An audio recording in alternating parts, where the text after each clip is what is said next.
Hi, Flosstube. Puck is purring, even though he's very mad because he was relaxing and I picked him up. He's precious and beautiful, and he likes to have his chin scratched. Okay, you gonna jump down? Yeah. Okay. Hi, Flosstube. I'm Elizabeth Martinez, phantastitches. This is Flosstube number 33. And, no, kitty. That's what I get for waking him up. He's going to mess up my stuff. Welcome back to my subscribers, and welcome to any new viewers. Let's talk about cross stitch.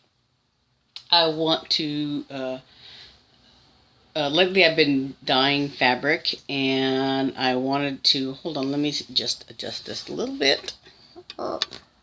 Okay.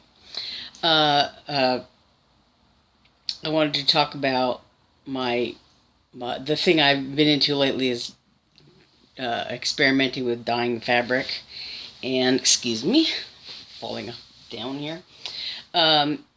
So I talked last time about how I was experimenting with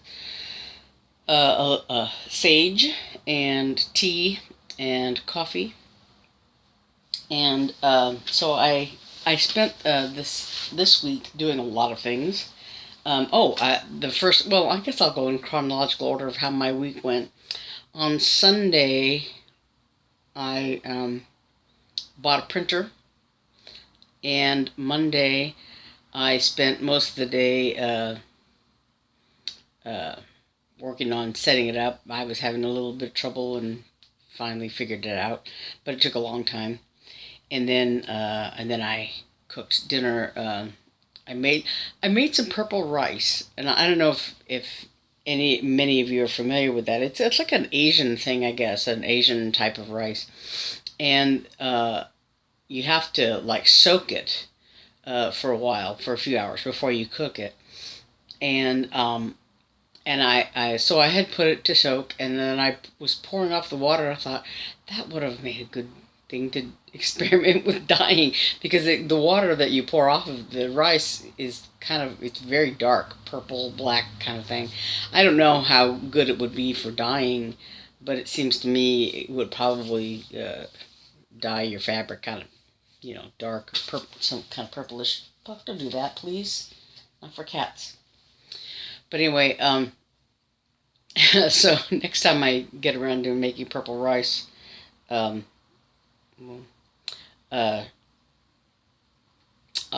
probably save the water and experiment with that a little bit. Right now, I've got a couple of pieces of fabric, one white and one antique white, sitting in a cup of berry dye and water, to see how that's going to come out. I did put a little swatch of cloth in there and looked at it and rinsed it off, and to see if the stain would stay on there, and it seems like it is going to. So I left that fabric in there to soak and absorb while I did a video. So it's going to sit in there for probably an hour or so, after all this is done, just, because. But anyway, so then I spent, I don't know what I did on Tuesday, I don't know. But I think I dyed some more fabric on Tuesday. And so Wednesday, then while I was, hanging out waiting for trick-or-treaters to come by, and we only had one. It was really sad. But so while I was waiting for them, I did a lot of ironing. I ironed my previous projects that I still haven't FFO'd. It's, whatever. But I ironed all the fabric that I had dyed. And I dyed a couple more besides the ones that I showed last time. I think I talked about yeah, the sage dyeing that I did.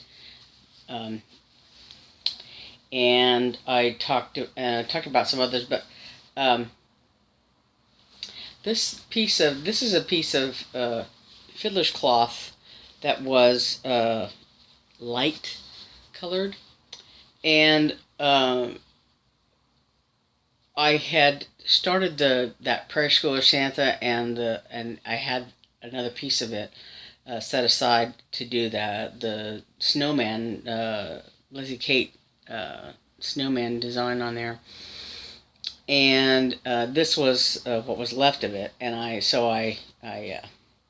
this is tea and coffee combined, so it's not very, you can't really see the color.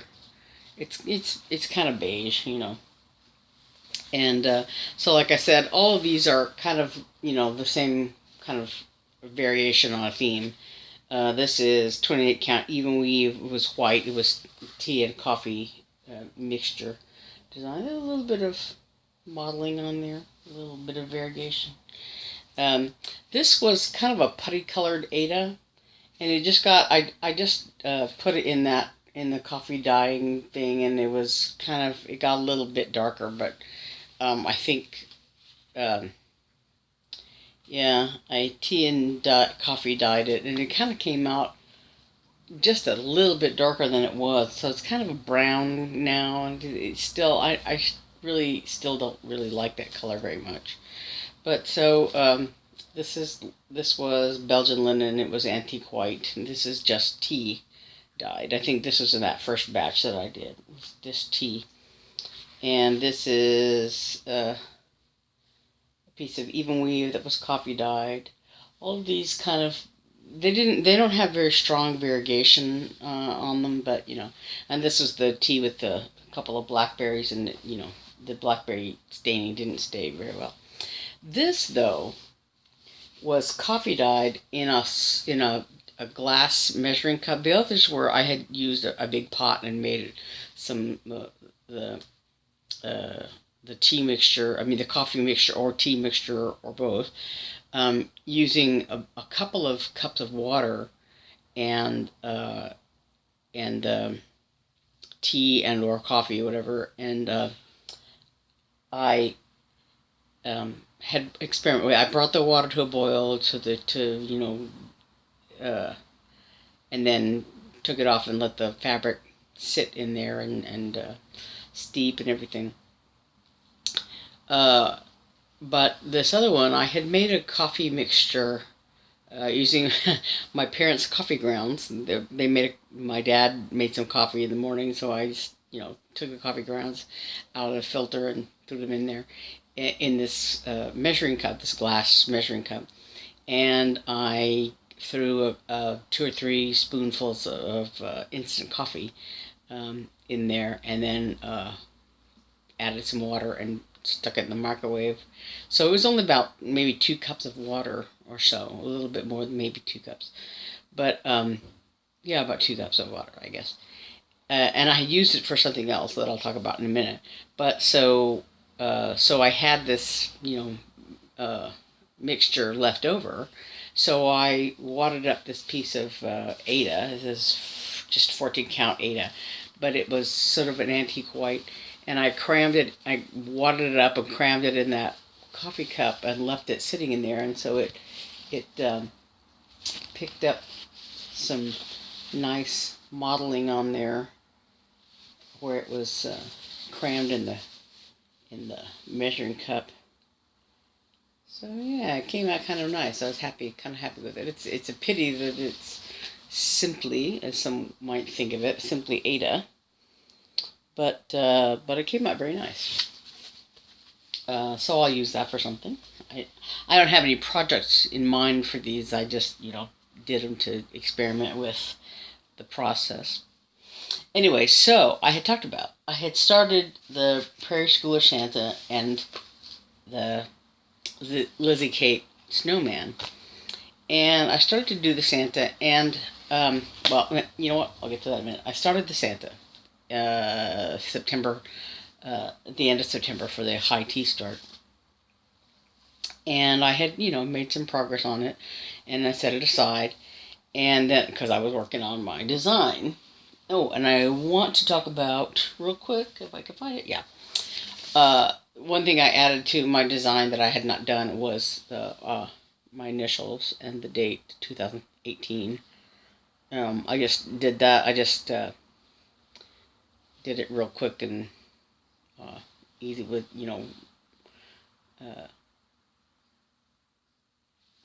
backstitching. I ironed this a little bit too, but then I realized I had never did wash this, and I kind of wanted to because there's a lot of cat hair on it, so it's going to be washed and re-ironed. Anyway, so I started.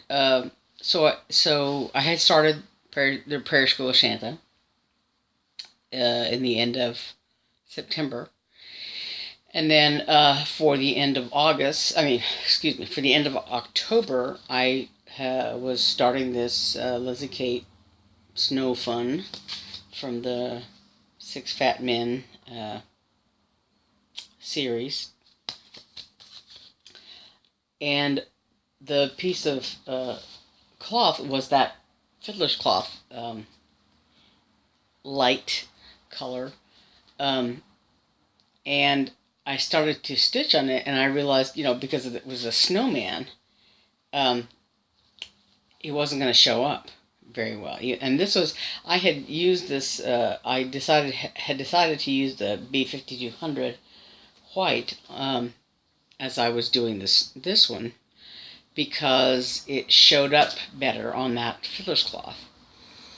But when I started to stitch it on here, I could barely see it. In this design, on that white, on that fiddler's cloth, I could barely see the white.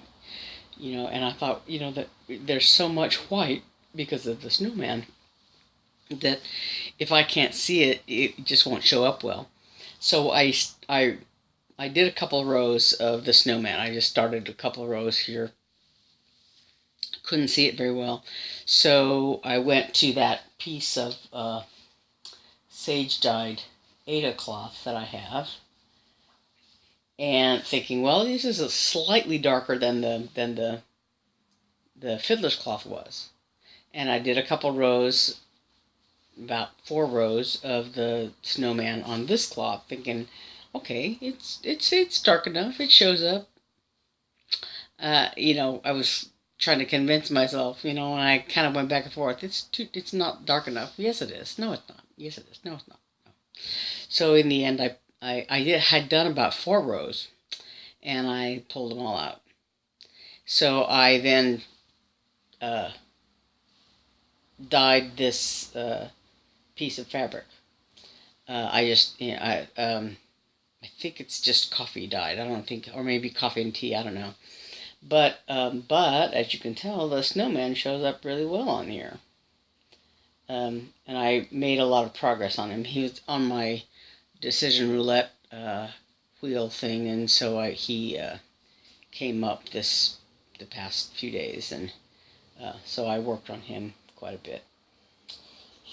So I have a lot to do. There's some trees and a lot of snow under here, and snowflakes falling from the sky. And he has a little snowflake button that goes right here on this scarf. And I made a little bit of a counting mistake in his scarf. A couple of these, the end of this lower part of the scarf should be like 1 stitch lower, but you can't really tell. I have to put his arms in, and his buttons, and his eyes, his other arm. And like I said, there's a lot of snow, and there's a little bit of blue here and some trees, and then there's a little bit of a border on the top up here. And this piece of fabric is barely going to be big enough, but it should be good enough for my purposes that I'm going to do this on. So anyway, this was the October start. Now, since I had such an ordeal with the white on this white fabric, I thought it's going to be a problem with the Santa, because Santa has a lot of white. I was thinking, well, there's not a lot of white in that design. Yes, there is. It's a big old polar bear. I was thinking, there's a little white here and a little bit of white. but I didn't think it would matter too much because I forgot about this polar bear. So when I was looking at the design, I did this little white bird, and I had it.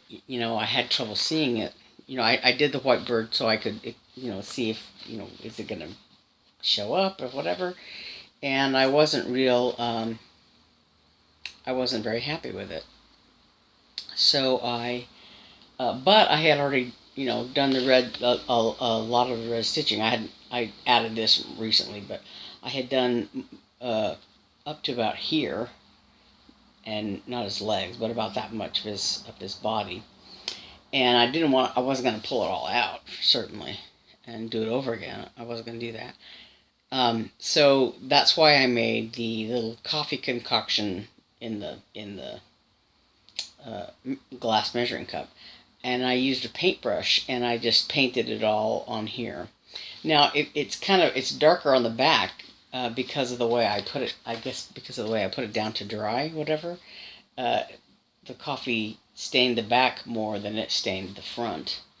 But it made the front dark enough to... And I was a little concerned because the red stitching absorbed some of this coffee mixture that I made, that I had painted on here. It just sucked it up, And I was concerned that you'd be able to tell the difference in the color between, the red that I'd already stitched and the red that I had yet to put in.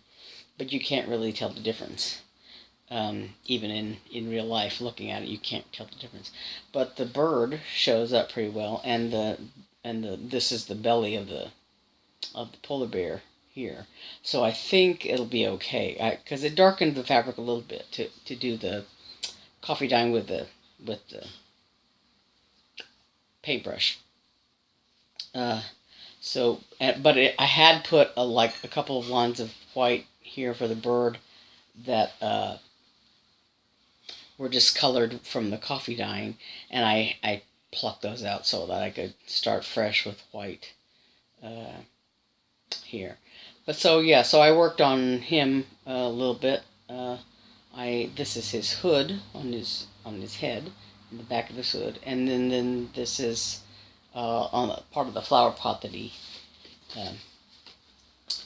carries on his back. There's a little red line there. You can't really see it very well in this picture, but there's a red line in there. And the only other red I have left to do is in the collar of this polar bear. But so I think I'm going to do all this white next, because I finished the bird, and then I just have the polar bear and his beard, and then I'll get on his little boots and all the green details. Anyway, so yeah, there's the Prairie School Santa, and I showed you the snowman that's coming along. Those two are for my sisters, so I hope I finish them very soon, because to do them for Christmas. And I talked about the bookmark thing that I'm doing for my brother. I need to get that done quickly because that's supposed to be for Christmas. I might do some. I might just give him something different for Christmas, but I wanted to do that for Christmas for him. Anyway, then the other thing I'm doing is the oops, this is upside down. I haven't worked on it in a while yet. The Mystery Cell for the Santa's house, Mystery Cell. I did finish the vertical part of the, pull this over here, of the division between the rooms, and I had started on this horizontal part just because I had this thread out. I think I used it. Yeah, I used it all. So yeah, so I downloaded my fancy new printer. I have the two rooms. I just haven't done them yet. The dining room and the kitchen, and of course all the stuff outside. The top of the house, the sides of the house, the roof, and all that stuff. I'm behind, but it's just for me, so it's not a Christmas present or anything like that. So if I don't quite finish it by Christmas, it's no big deal. But anyway, so that's what I'm doing now. That's what I've been doing this past week. Running around a lot, you know, and Halloween. You know, we did carve a pumpkin, and my sister is now cooking it um, to make some pumpkin pies with. You know, when I was a kid, my mom would chop up the pumpkin and boil it and mash it and make pies out of it, or pumpkin bread or whatever. And one time when I was in Little Rock, I did that. I think I know I mashed up the pumpkin.